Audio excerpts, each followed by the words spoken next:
Hello and welcome to the TV Enthusiast discussion of Hannibal. This segment used to be called Dinner with Hannibal, and now we are calling it Art Appreciation with Francis Dolarhyde. Tonight we're going to be talking about the 9th episode of Hannibal's 3rd season, which is titled And the Woman Clothed with the Sun. Now this is going to obviously cause confusion because the next episode is called And the Woman Clothed in Sun. Right. Because they are two different paintings. This is a notoriously famous similarity between the names of these two paintings in the Red Dragon series by Blake.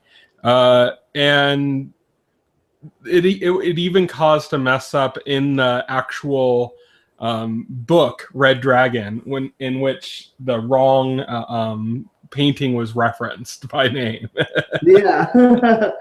So if these episode titles feel a little confusing to you, know that even the author had a little confusion. Right. Yeah. So don't worry. Yes. So I am your host for this evening's discussion. I am the Great Red Tyson. And I am joined by the man clothed in the sun, William Rorig. Hello. I was at the store the other day in the toy department, and I saw a great red dragon. It was an Imaginext like dragon toy for their medieval castle themed set, but it was big. It was great, and it was very red. And so that was the first thing, Red Dragon. I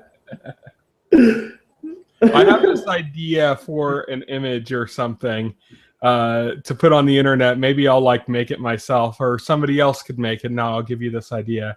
And it would be like Thorin Oakenshield in The Hobbit, kind of staring off like he's something shocking. And then you see a big shot of smog. Oh, yeah. And then, the next picture is, him with the dragon tattoo on his back saying, I am transforming. Speaking of transforming, how creepy was that tail in this episode? Oh, yeah. Yeah. That was more of the surreal imagery, Brian Fuller. I totally should have expected that because he likes to play with that. Brian Fuller likes to play with the imagery throughout this whole season.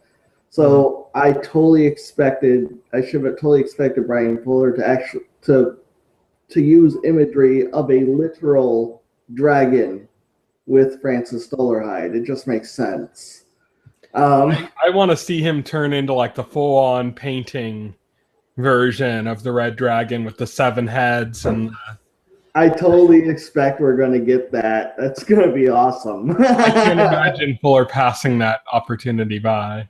No, I can't imagine at all. So this episode, interesting enough, we started getting this very familiar territory if you've actually seen Red Dragon before, where we get a little bit of Dollarhyde's story going on and actually get some real dialogue from him for the first time. Yeah. Besides, he talks. He can speak English. It's amazing. So we actually got that, but the majority of the episode seemed to be more focused on Hannibal again. Yeah, it went back to being Hannibal focused, and surprisingly enough, we got flashbacks to Hannibal and his relationship with Abigail Hobbs. It's this period that we haven't seen between when we first suspected she died and then when Hannibal actually did kill her. Yeah, so we got these moments between. We got to see kind of the moment that Will called him and when everything was about to go down in season 2. So it's like we're still getting little pieces of the puzzle from season 2. It's kind of like the same thing as at the beginning of the season where we flash back to Hannibal and Eddie Izzard's character between the scenes that we saw in season 2. This is a new storytelling device that Fuller has introduced in this season. He hasn't done this before. the third season.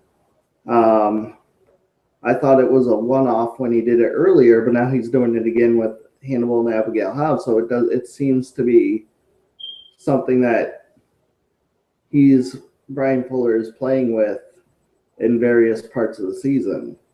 Usually when a show does flashbacks, it's kind of focused on these like stuff that takes place before the chronological timeline of the series. Right. To kind of give you more insight into the character and their background. And the way Fuller's been using flashbacks, and the majority of the time he's used them, has been to kind of fill in these pieces that were left blank before. Right. These are periods in between actual scenes we saw in the series, which is an interesting use of the flashback technique. I don't think nobody's used it like that before, or if they have, it's not famously. Yeah. So not just like one flashback doing that. He's been doing this consistently throughout the season. Yeah, he's been doing this consistently throughout the season. I thought that was very interesting.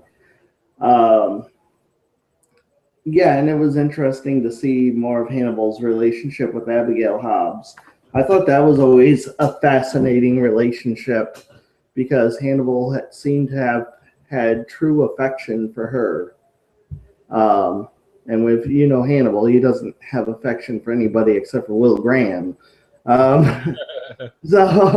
So it seemed so that was an interesting relationship, and it's nice to see Fuller go back and explore that in more depth. Yeah, it's really cool to kind of see that Abigail wasn't like we kind of had this almost perception that she was like in the same boat as can't remember her name, that female FBI agent that had been captured by Hannibal and like basically brainwashed. Oh, yep.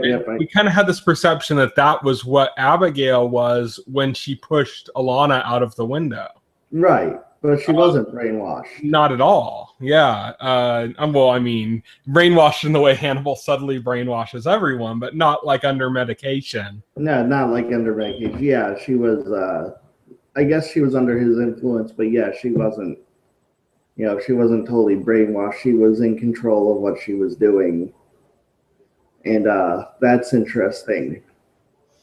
It kind of puts like those final moments into like just a different context, which is kind of cool to go to after having that be established and done with. I mean, that arc's over.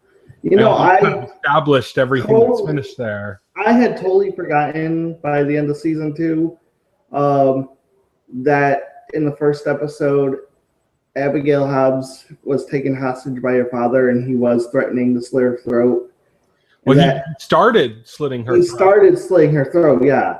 And that at the end of season 2, Hannibal slit her throat, just like her father. I never made the connection until... Yeah.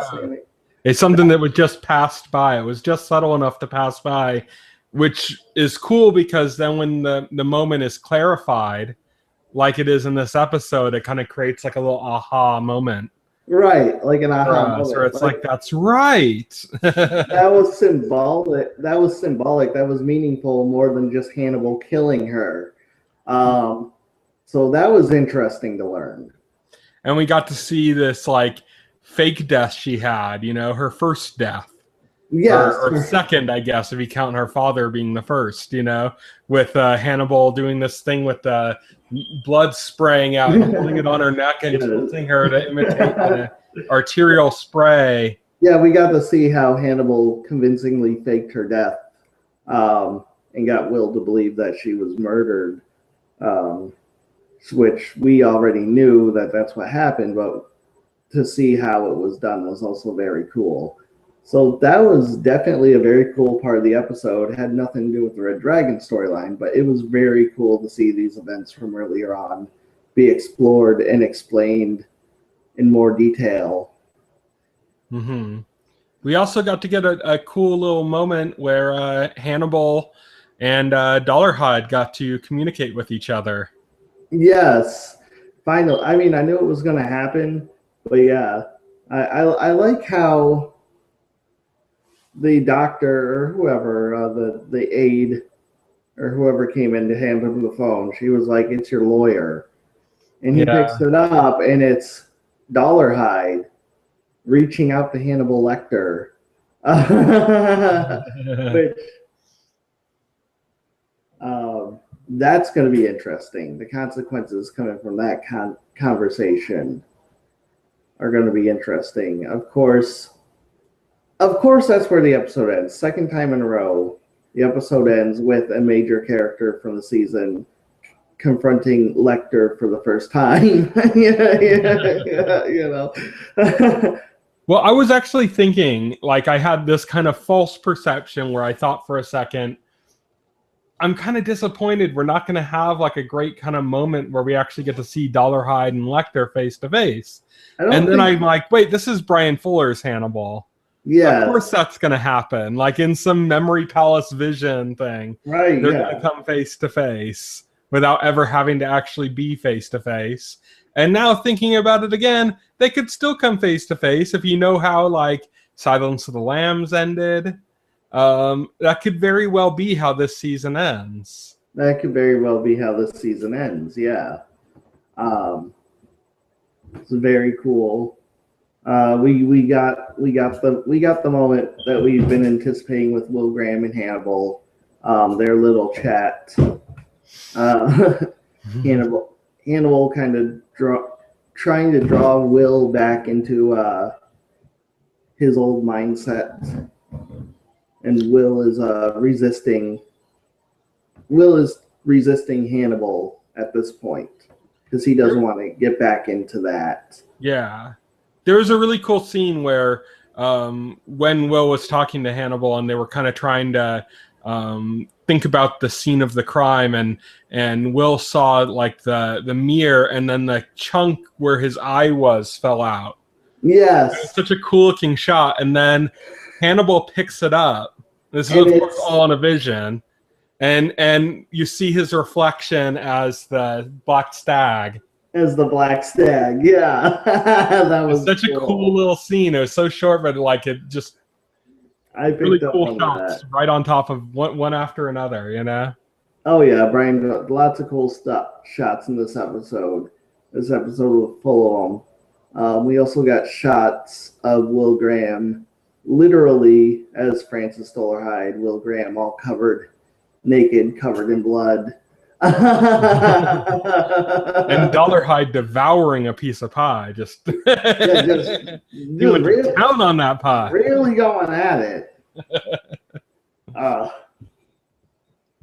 Just really going at Dolarhyde making a new friend. The pie? Yeah.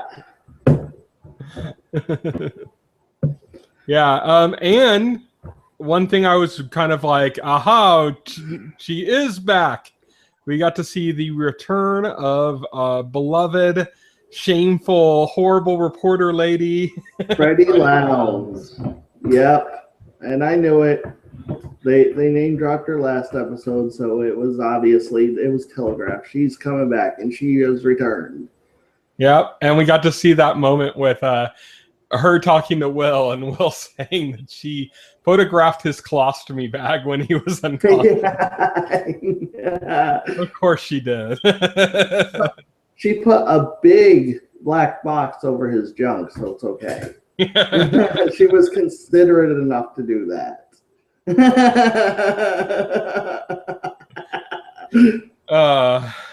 Freddie Lounds. Yeah, makes me feel like just her kind of like back to her straight up full on greed that she had before. Makes me think like I thought in the last episode, I'm like, Chilton's totally gonna take her place in the famous Freddie Lounds death scene from the book. And then now I'm starting to think like, man, it just feels so much like she's still doomed. Yeah, it still feels so much like. Interestingly enough, Chilton didn't show up at all in this episode. I was kind of expecting that. I don't think Chilton will be around for a while. I still think he's going to end up dying at the hands of Dolarhyde. It's like at the beginning of the season, Chilton showed up for that one episode, then disappeared for the rest of that arc. I don't know if that's going to happen again this time. I have a feeling that Dolarhyde's going to kill Chilton in like something very similar to the scene with that Freddie Lounds had in the book, and that Hannibal is going to somehow kill Freddie Lounds. Yeah, that's kind of like the perception I have.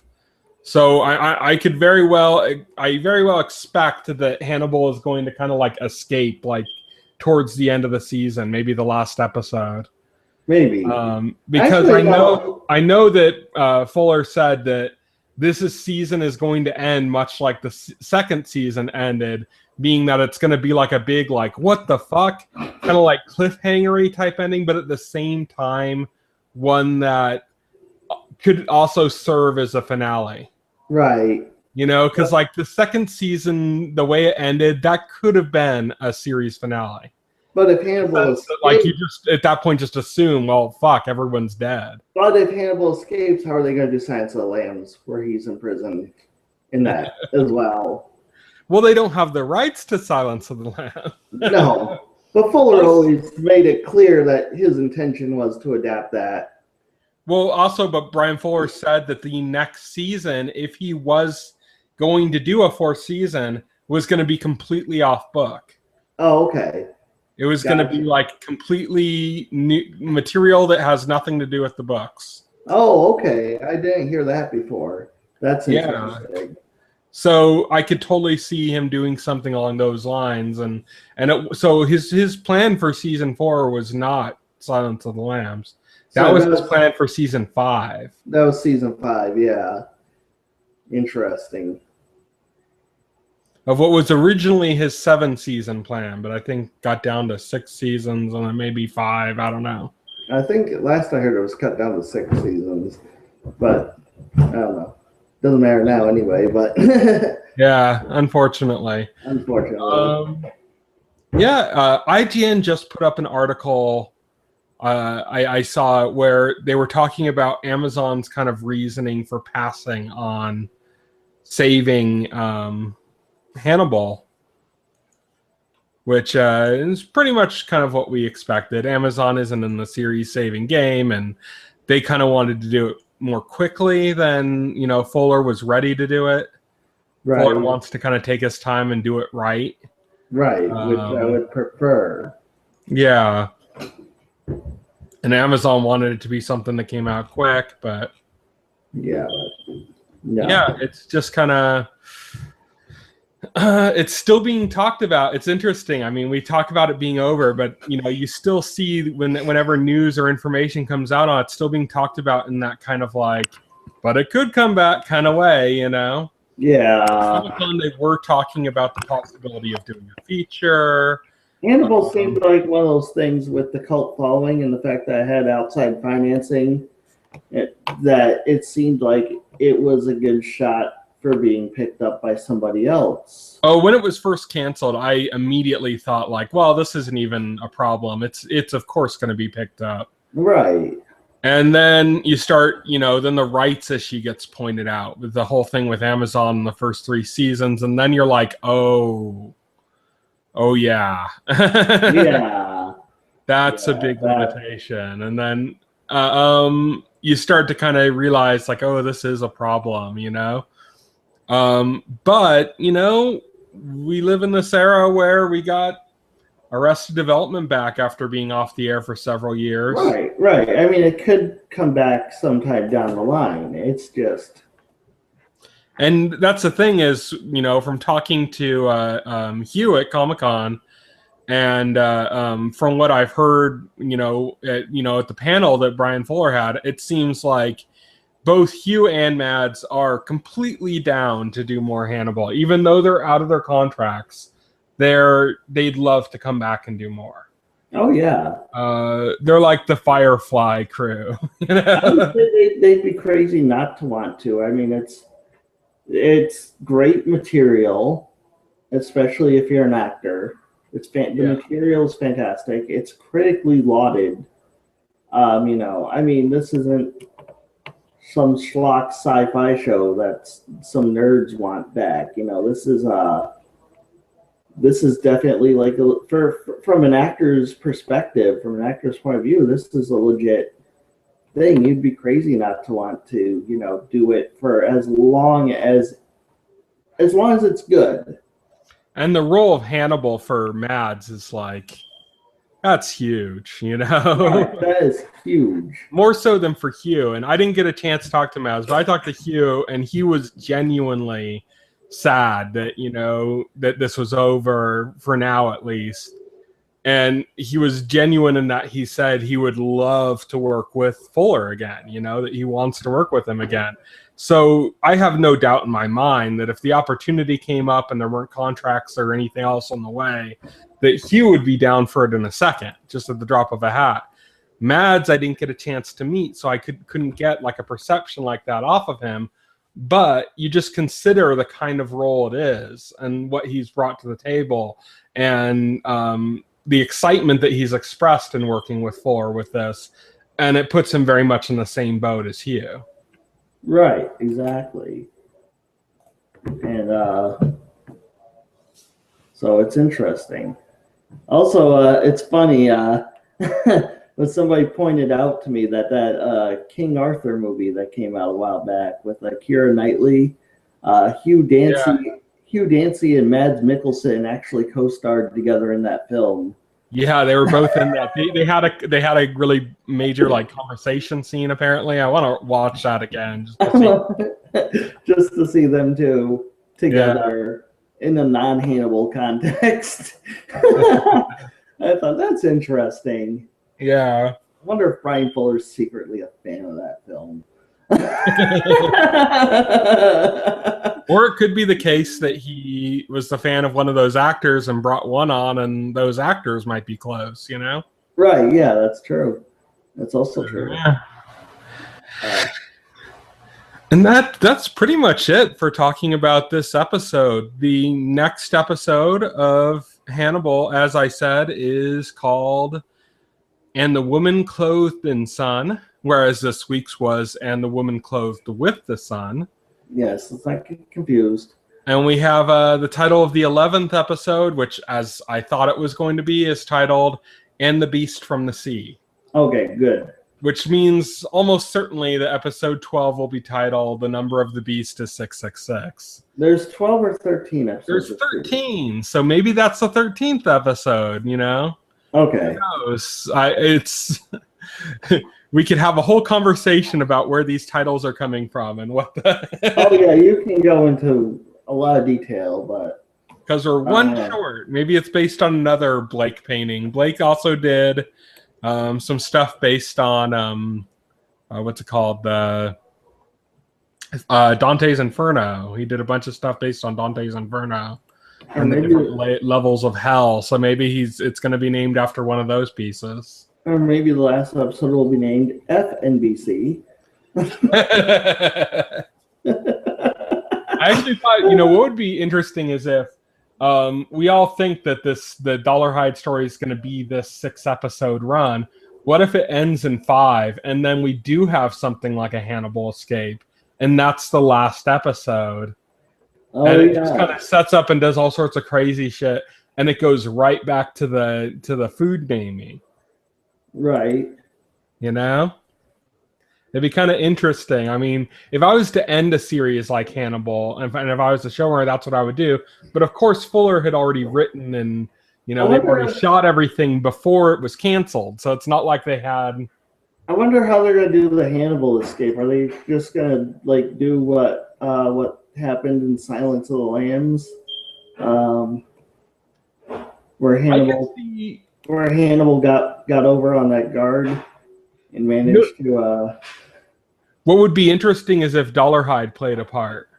That would be interesting, yeah. If he played a part in the breakout, and you know, and then that set Hannibal loose, and like maybe that would happen in the second to last episode, the penultimate. Dolarhyde would help Hannibal escape. Right around that time, it would happen like like parallel. They'd be cutting back and forth to them discovering that it is him, that it's Dolarhyde is the person they're looking for, and him sneaking in and breaking out Lecter and stuff. And then like everything, the shit starts hitting the fan, and then you kind of get to the Red Dragon ending with Dolarhyde in that episode, and then the next episode follows Hannibal more. That'd be kind of an interesting way to do it, but I don't know, I mean, we're saying how the Hannibal escape would happen, but we're just guessing here that could happen. Yeah, it's all just guessing. I mean, who knows how it could happen, really. Maybe Hugh Dancy breaks him out. You don't know. Or maybe he doesn't escape at all. Maybe that just doesn't happen in this season. Yeah, maybe which would actually be one of the most surprising. Most surprising ending, Hannibal does not escape. Most surprising ending is that everybody's happy. It ends with a big dinner party, and then like you're like, oh, is this gonna end up being something kind of creepy, or and then it's like, no, you see like the packaging for the food. It's like clearly, oh no, this is bacon from Harris Ranch or something, and here's Hugh Dancy just said something like, oh, this is Phil. Just kidding.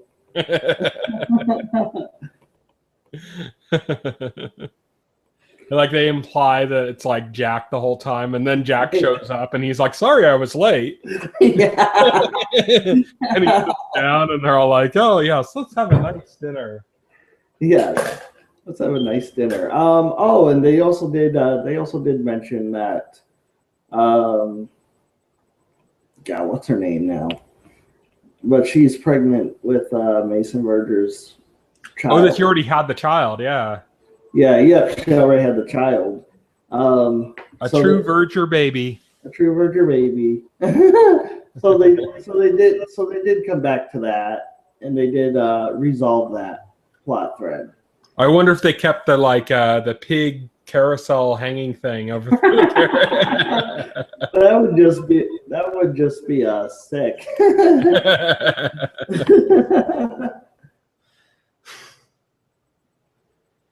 Yeah. Oh man.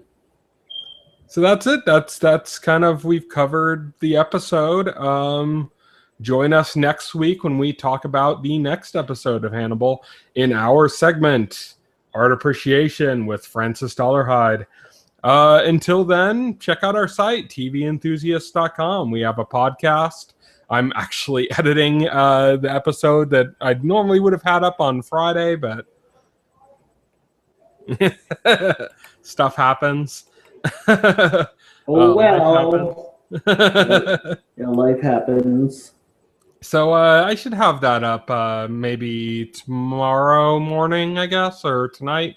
Maybe around the same time this goes up. Who knows? But yeah, it's coming along. It's almost there. So you can check that out. You can subscribe to the podcast looking up TV Enthusiast on iTunes or Player FM, Pocket Cast, any podcast managing service you use. It'll be there. If it isn't, if you look it up and it's not there, let us know and we'll contact them and make sure it is. That's pretty much it. So yeah, thank you everybody for watching. Bye. Bye.